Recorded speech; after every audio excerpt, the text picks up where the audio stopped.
Mercy. Please, Yama, have mercy on my soul. And he becomes something else? Yama? Of course. Right. According to the Sutta, he can aspire to become a human being and then to become a disciple of Buddha. These are all temporary positions.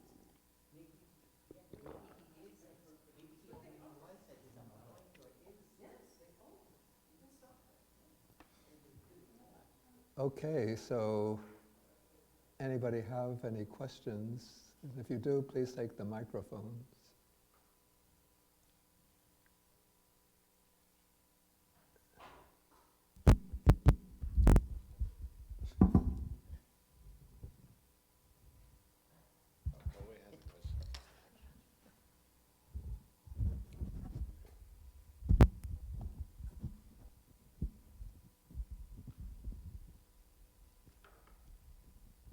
Bhante, could you explain that person answered, "No, Lord, I could not. I was heedless."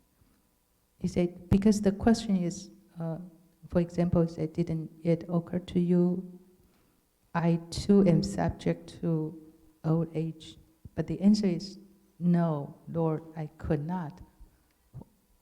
What's the meaning of I could not? I would think it's I did not. And I was heedless. What is heedless mean? I mean, what's the content of heedless? What would one do if one were not heedless? Had not been heedless. Okay, if one would not heedless, in other words, if you were heedful, okay, let us see first. Okay, didn't it occur to you, an intelligent, immature person, I too am subject to death. Let me now do good by body, speech, and mind.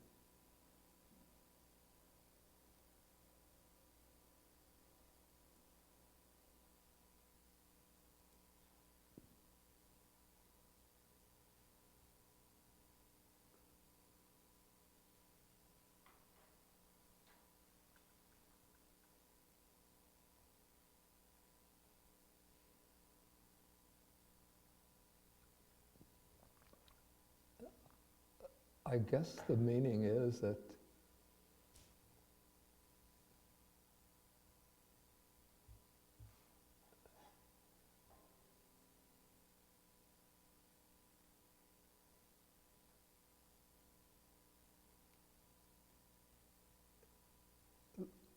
he could not do good by body, speech, and mind. But I agree, it would make better sense to say that I did not do good by body, speech, and mind. Then heedless, being heedless means not taking the initiative and doing good, sort of just surrendering to his desires, and so acting according to his desires, and not doing good by body, speech, and mind. You know what heedlessness is? It's pamada. Is that clear? 懈怠 Chinese 懈怠 or 放逸. Heedless is funny. So it's because of heedless, he did not do Good deeds. by body, yeah. I thought it's because heedless, he did not recognize the divine messenger. The Three divine messenger. divine messengers. No, I think the sense is that, okay, he was heedless. One aspect of being heedless is that he didn't think I'm subject to old age, sickness, and death. And then because he didn't think or reflect on old age, sickness, and death, then he just followed the stream of his desires. And so he didn't do, of his worldly desires, and so he didn't do good by body, speech, and mind. And yeah, I would say not reflecting on old age, sickness, and death is an aspect of heedlessness, and also just following one's desires is an aspect of heedlessness. Got it? And then what makes one recognize the divine messengers? What's the most important factor To that recognize, makes one recognize? Even if we see see yeah. old people around us, and until we get old ourselves. What makes a young person to recognize?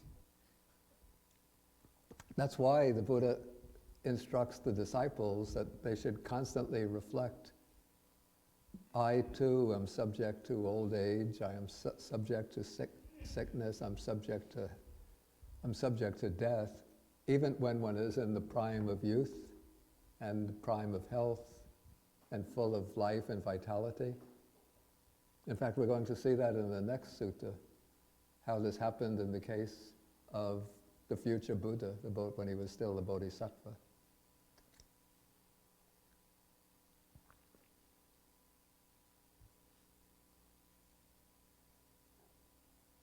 Okay, Venerable. But my question is, at the end of the sutta, the Buddha says, I have seen it myself. I have seen it and understood it myself. Not that I have heard it from some ascetic or Brahmin. So that means Buddha is referring to the Yama and the people who are being punished by Yama because of their unwholesome deeds in their past lives. That Buddha has seen this actually happening one day. But at the same time, the name itself, the divine messengers itself suggests that it's a kind of message that Buddha wanted to give, because these old age, sickness and death, they are not the messengers coming down from heaven, but the realities of life that we go through in our life. Yeah. But at the end of the sutta, Buddha says, I have seen it, the Yama punishing the people. So what does this statement mean, and what is Buddha trying to refer to, Bhante?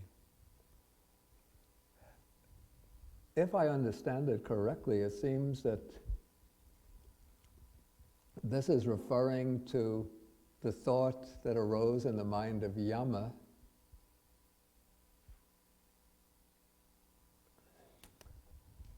that he wished to be reborn as a human being, and that he wished to become a disciple, to arise in the human world at the time that the Buddha exists in the world, and to become a disciple of the Buddha. I think that's what the text is referring to. Okay, Bhante. Let me just see if the commentary sheds any light on that. Okay, Bhante.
No, the commentary doesn't comment on that particular passage.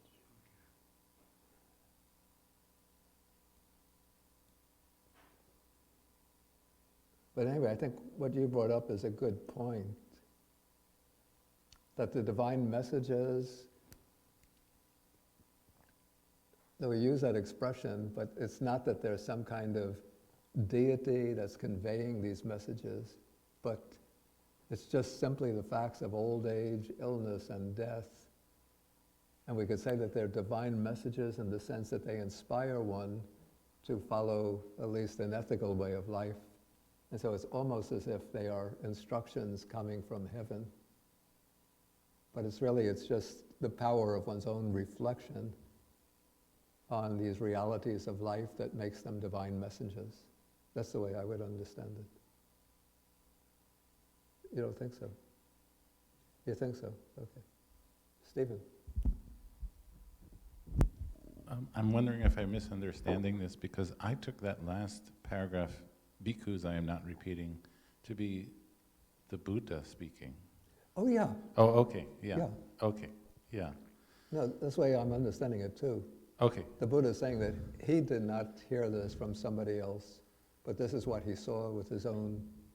now this means that the Buddha himself in a previous existence spent time in a hell realm, No.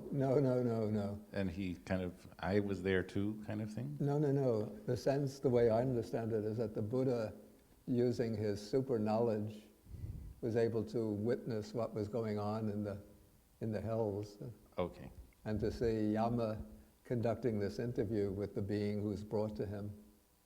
And also that the Buddha was able to read Yama's mind and to know that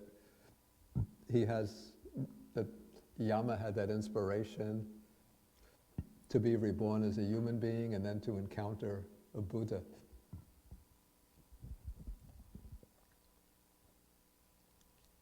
So one could see that passage, it's in a way is conveying the message to human beings, in a sense saying that, you see, you've gotten a human birth now, so this is the precious human existence, and you've come into contact with the Buddha, and you've had the chance to hear the Dhamma. So take advantage of this precious opportunity. Don't let it slip by.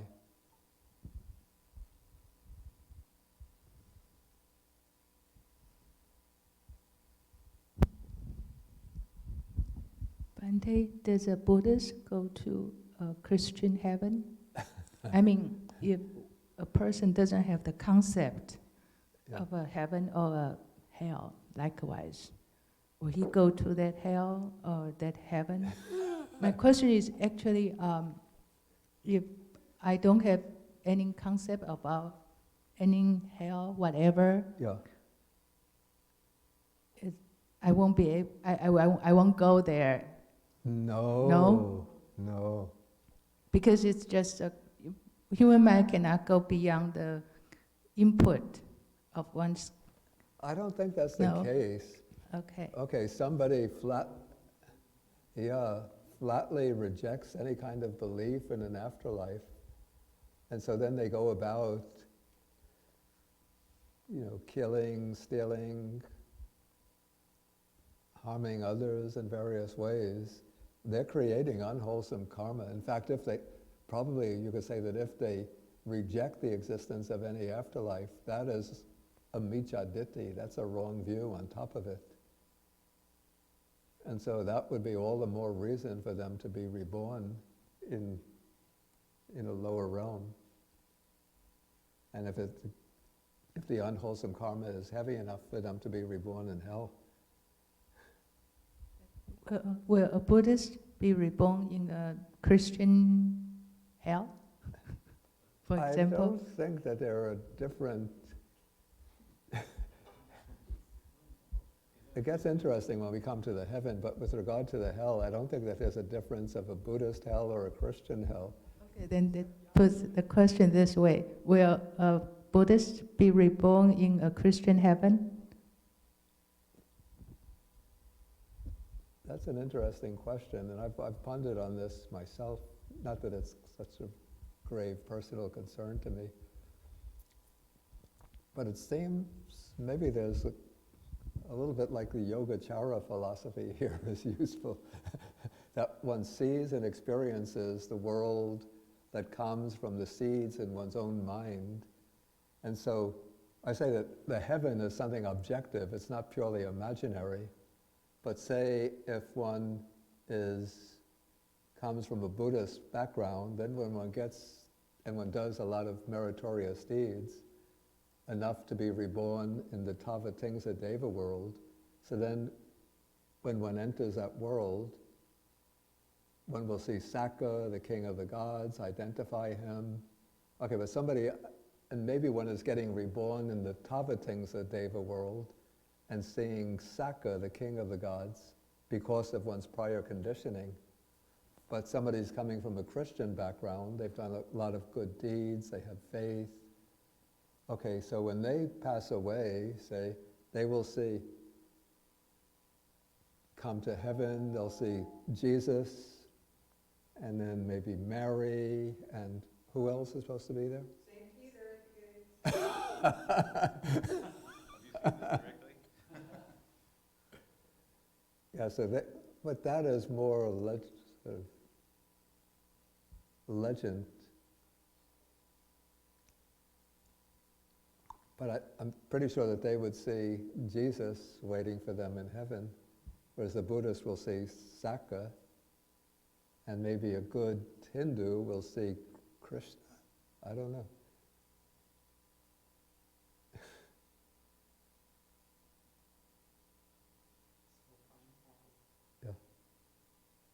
Okay, and then a good Chinese Buddhist will see Kuan Yin Bodhisattva, but a Roman Catholic won't see Kuan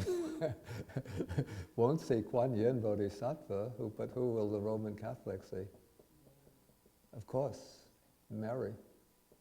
Mary, or some, I mean, Mary is the common saint for Catholics, but some Catholics have a special thing with a special saint.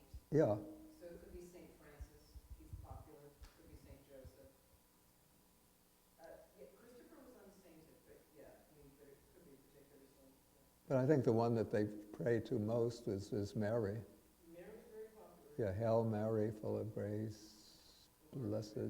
I don't- Yeah. Blessed is the fruit of thy womb, Jesus. Holy Mary, Mother of God, pray for sinners now and at the hour of our death. Amen. That's the whole prayer. I think it's good meditation.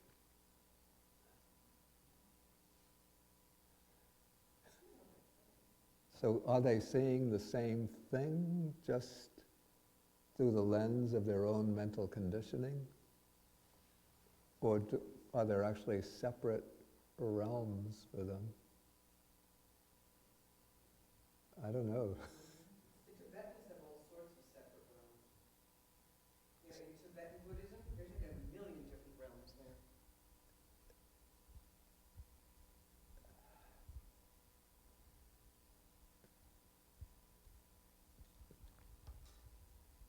I know that they have many different hell realms. They have, if you Excuse me? read the Tibetan Book of the Dead, right? A long, long time ago. If you ever get a chance, flip through it again. The Bardo is a very interesting place. It almost seems like a wormhole with portals, you know, everywhere. Just that sort of like, you know, feeling from it after having reread it recently. Yeah, but the Bardo is supposed to be the intermediate state. Yes, yes. So that is really what's happening as the mind is processing its data. It's not the actual destination of But it. they describe certain signs. If you see this, that's this hell realm. If you see that, this is this particular heaven. If you see this, Yeah. that's another heaven. It's Yeah. interesting. It's like, Mm-hmm. but different heavens and hells. Yeah.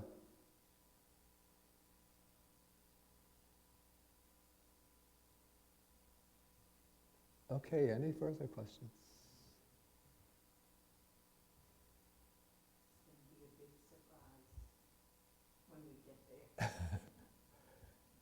And then we want to come back and tell all of our friends, but too late. Did you have another question, Bowie? Just very simple one. So ask it. Yakshas, meat eating. Are yakshas meat eaters? According to the suttas, they are. So can only survive on meat eating. So after the story, what happened to the yaksha? Become a vegetarian? Or? I guess so. Because there are some suttas which depict the yakshas, especially as staying in the desert, inhabiting the desert, and they wait for caravans of human beings who are traders, merchants. So they wait for them, and then they appear in attractive disguises and sort of tell the human beings in the caravan, go to such and such a place, there is an oasis, you can refresh yourself and with fresh water, you could bathe there, you could rest in the shade. And there's actually a group of yakshas waiting in that so-called oasis for the caravan to arrive. Then when the caravan arrives there, then the yakshas gang up on the humans and devour their flesh and just leave the bones. Well, that sounds like one of the jinn from the ancient Arabian tales. The jinn. Yeah. And they also lure the people in the desert. Very dangerous. Yeah, probably the same type of being.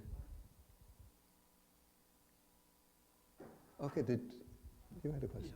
And the conversation between the Yama and the dead person, it seems like it is happening at the time of before death, at the time of near death, with one's own Kamma. Yeah. One's own Kamma and Kamma Vipaka. It seems like it's not exactly the Yama and the dead person, but one's own Kamma and the Kamma Vipaka. Yeah, that would be what I would call a philosophical interpretation, or a more sophisticated interpretation. But the way it's depicted in the sutta, and if you look at the words, it's a bit puzzling that it says that, okay, that this person, with the breakup of the body after death, he is reborn in the plane of misery and so on in hell. And there, the wardens of hell grab him and present him to King Yama. And then King Yama questions the person and then assigns or consigns him to the various types of punishment. But it seemed to me that the way I understood what happens is that when one dies, then one hasn't yet gone to any realm of existence, but one comes before King Yama, who holds up a mirror. So King Yama doesn't pronounce any sentence, but he just holds up the mirror in front of you. Then you look in the mirror, and the mirror shows you all of your past karmas. And sort of once you see your karmas, then that determines where you're going to be reborn. And so Yama doesn't pass judgment, and Yama doesn't actually assign you to a realm. And that makes it easier to understand, easier to interpret in a philosophical way. So this is just a visual, concrete way of representing the process that takes place at death, one's accumulated karma sort of all rises up, and then whatever strong karmas there are will direct one to the next realm of rebirth. Yeah, and what is the relation between Yama and Mara, Bante? No, there's no relation is shown between Yama and Mara. Yeah, Mara doesn't have any. First, Mara doesn't have any connection with hell in Buddhism. Mara's task, unlike the devil in Christianity, if I understand at least the common Christian belief, the devil is like the guardian, the ruler of the hell. And the devil tries... In the Old Testament, the Jewish Testament, he's more like a tempter. Old Testament, Yeah. what it's called, what the Jewish Bible is called, but the Old Testament, the devil is a tempter, which is kind of like Mara. He Yeah. tempts people, and Yeah. he walks about, and he only does it by permission of God, especially if you read Job. Yeah, I know in the book of Job. Yeah. But in the Christian sense, and this is not so much in the Bible, but just really more, societal, and how things get accreted Yeah. as the church moves on, so it's not necessarily, it's not in the Bible per se. But yes, he's like the guardian of hell. Yeah. Even in the New Testament, when Jesus goes out into the mountains for 40 days, Yeah, he's tempted by Satan. yeah. Not to go to hell, but just tempted, like, do this and you rule the world.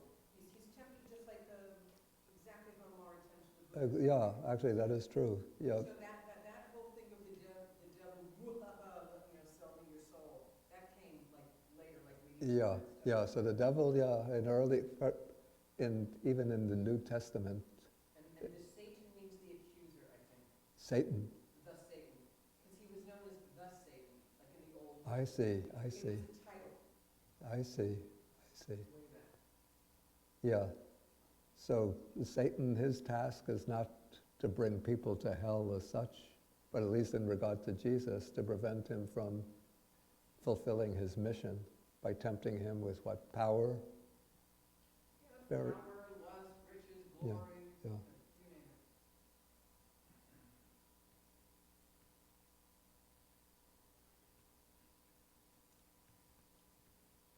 it. Okay, maybe we could end for the day. Okay, so we'll do 3 half bows to the Buddha. I think next week we could have the class back up in the Guanyin Hall.